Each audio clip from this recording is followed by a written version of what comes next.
Welcome to Trauma Recovery Anonymous. My name is Richard and I am your host. When we bring the past into the present, we mess with science, with nature and with God. We mess with science because we damage our bodies mentally, physically and emotionally. We mess with nature because we damage our relationships, sometimes even destroying relationships. We mess with God because we allow this debt to eat away at us on the inside, eating away at our soul, causing us cancers, ulcers, diseases and dis-ease with ourselves and with our fellows.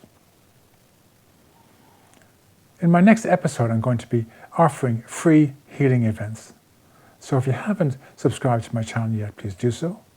If you know anybody who suffers with past trauma memories, depression and grief or PTSD, please share this good news with them also.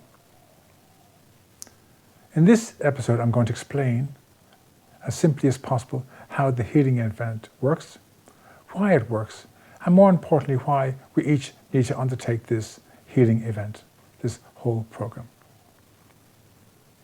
1. This is a spiritual solution, and it has to be. The definition for insanity is repeating the same practice over and over again, expecting different results.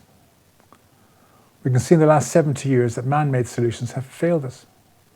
There are some 2 billion people diagnosed with PTSD, depression and grief from past trauma memories, and the numbers are increasing, not reducing. They were clearly defined as a sense of insanity is not working. But this, I believe, is the solution. A spiritual solution, something old and something new. There's something old we gain through this healing event. By doing this healing event, we're giving the past back to its rightful owner, and in so doing, we get our miracle promised in the Bible. The miracle says that any person anywhere, especially the downtrodden, the brokenhearted, can claim their miracle. And we claim it through this healing event. The second part is this 12-step program of Trauma Recovery Anonymous, where we get to cast out our demons, clear away the wreckage of the past, get rid of the debt and decay we've brought into the present, heal anywhere we need to heal, make restitution and amends wherever we need to, set healthy boundaries, and live one day at a time. 2. In many trauma circles, the concept of the inner child is very prevalent. The inner child is the younger version of you who suffered the trauma event. So if you're a veteran and you remember a young 18, 19-year-old man or woman went off to war, that's your inner child. Maybe your younger version of you who got married thinking they're marrying for love and married into a narcissistic, abusive relationship, that's your inner child. Whatever version of you suffered the traumatic event, that would be your inner child. In the concept of inner child, we create a safe place in our world for that child to come to get all the care, love and support it didn't receive as a child. It might be in your mind or it might be in your home. You have a safe place that you take the child. But the problem with this is, no one ever thought to ask the child, is this what they wanted? I want you to, for a moment, to put yourself in the shoes of your inner child. You suffered, endured and survived a traumatic event so the future aspects of you would not have to suffer it. You never asked, wanted or needed anybody to fight your battles for you. And lo and behold, you find that future aspects of you not only are suffering your pain, but they've chosen willingly to suffer the pain as their own.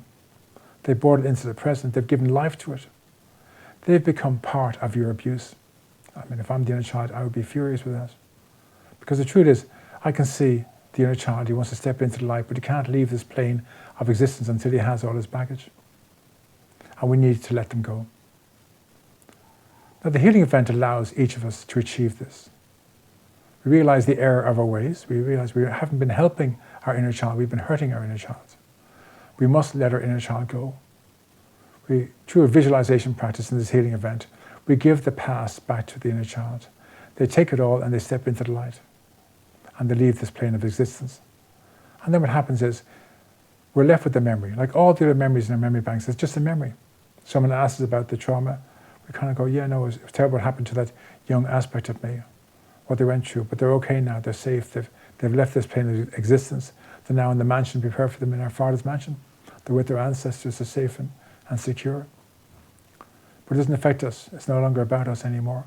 We've let it go. In this healing event, we experience a sensation physically, mentally, emotionally and spiritually, a release from our body. a weight lifted off our shoulders. We know peace.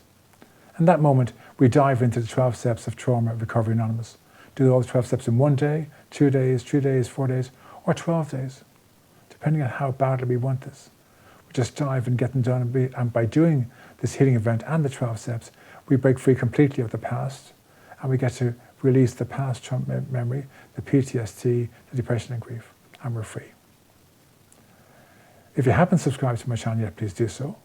They say that 2 billion people is be 1/4 of the world's population, which means that if you look in your contacts and you've got 200 people in your contacts, 50 of those might be touched by depression and grief or PTSD. I would ask you to share this good news with everybody in your contacts. If 1,000 people are watching this today, then we'd be reaching 200,000 people. By the end of the week, we could reach the 2 billion people. So thank you very much for coming. I hope this presentation has offered you some hope. And in the next presentation, I will be giving details of how to book this healing event. My name is Richard Tierney, and this is Trauma Recovery Anonymous. And thank you very much for joining me today.